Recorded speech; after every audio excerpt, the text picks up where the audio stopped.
Corona काल में जितनी दुर्गति गरीबों की हुई उतनी शायद ही किसी और की हुई हो। कुछ इस तरह का एक वाकया हापुड़ से सामने आया है, जहां एक कोरोना के मरीज को मेरठ के एक अस्पताल में भर्ती कराया गया था, लेकिन इलाज के दौरान उसने दम तोड़ दिया। आरोप है कि जब अपने पति की लाश लेने बेसहारा विधवा पत्नी मेरठ पहुंची तो अस्पताल कर्मचारियों ने 15,000 की डिमांड की, जो पूरी न कर पाने के चलते बेसहारा को वापस अपने घर हापुड़ लौटना पड़ा। लेकिन पूरे 2 महीने के बाद मेरठ अस्पताल को मोर्चरी में रखे हुए शव की सुध आई और उन्होंने हापुड़ CHC से संपर्क कर शव उनके सुपुर्द किया। हापुड़ CHC ने जैसे तैसे मृतक के परिवार से संपर्क किया, तब असलियत सामने आ सकी। गुड़िया जी, आज आप शमशान घाट यहाँ आई हैं, तो क्या मामला है? अपने पति को लेके आई हूँ। क्या हुआ था उन्हें? उनकी तबीयत खराब थी जी। हम सरकारी में ले गए थे 13 तारीख में। सरकारी में हापुड़ में दिखाए तो सरकारी में उसमें कहीं कोरोना नहीं था। हाँ। वहाँ से उन्होंने रेफर कर दिए मेरठ के लिए। हाँ।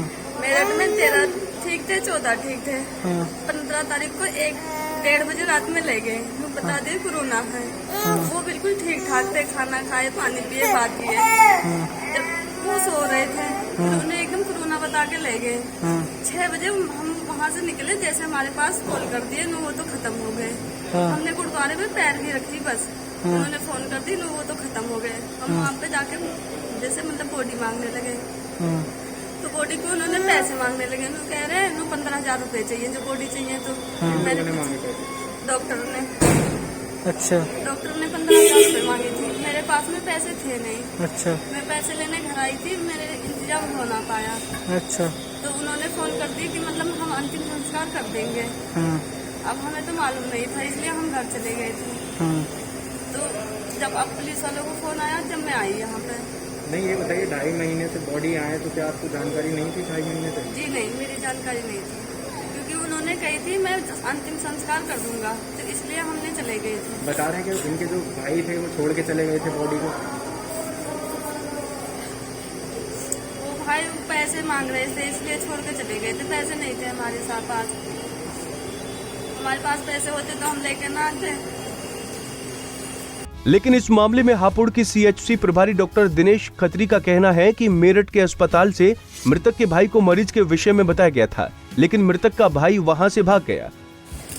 सर, आज एक 2.5 महीने बाद एक बॉडी मिली है कोरोना पेशेंट का, तो क्या है मामला? ऐसा था कि एक मरीज यहाँ पे कोई था, उसको कोविड पॉजिटिव हुआ था, जिसको उनका भाई वहाँ ले गए थे मेरठ में। इनका भाई इनको छोड़ के, जैसे पता चले कोरोना का मरीज है, इसको वहाँ से छोड़ के चला गया था, किंतु इलाज के दौरान प्रयासों के बाद बचाने के बाद डेथ हो गई थी।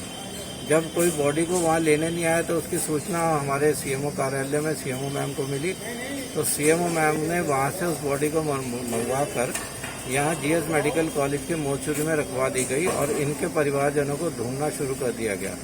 काफ़ी प्रयास किए गए, जो नंबर हमारे पास था वो नहीं प्राप्त हुआ, किंतु जब प्रशासन और पुलिस की मदद ली गई तो पुलिस ने पूरी तहकीकात करके और इनका सर्विलेंस पे लगा के तब ये जाके पता चला कि ये लोग इसको छोड़ के मतलब बिहार जा चुके हैं। अब इनके परिवार ने संपर्क करके इन्हें बुलाया गया और उस बॉडी को इन्हें हैंड ओवर कर दिया गया है।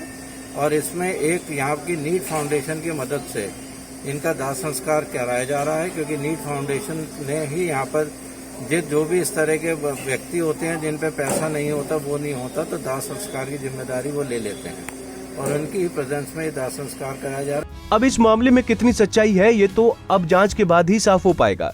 बहरहाल मृतक के शव को परिजनों के सुपुर्द कर NGO के माध्यम से अंतिम संस्कार करा दिया गया है, लेकिन जिस तरह की जिल्लत मृतक की पत्नी और बच्ची को झेलनी पड़ी है, उसका दर्द तो सिर्फ वो ही जान सकते हैं। पंजाब केसरी टीवी के लिए हापुड़ से नदीम अहमद की रिपोर्ट। हमसे जुड़े रहने के लिए हमारे YouTube चैनल को सब्सक्राइब करें और नई वीडियो की नोटिफिकेशन के लिए बेल आइकॉन को दबाएं। अगर आप ये वीडियो Facebook पर देख रहे हैं तो लाइक जरूर करें और ज्यादा से ज्यादा शेयर करें। धन्यवाद।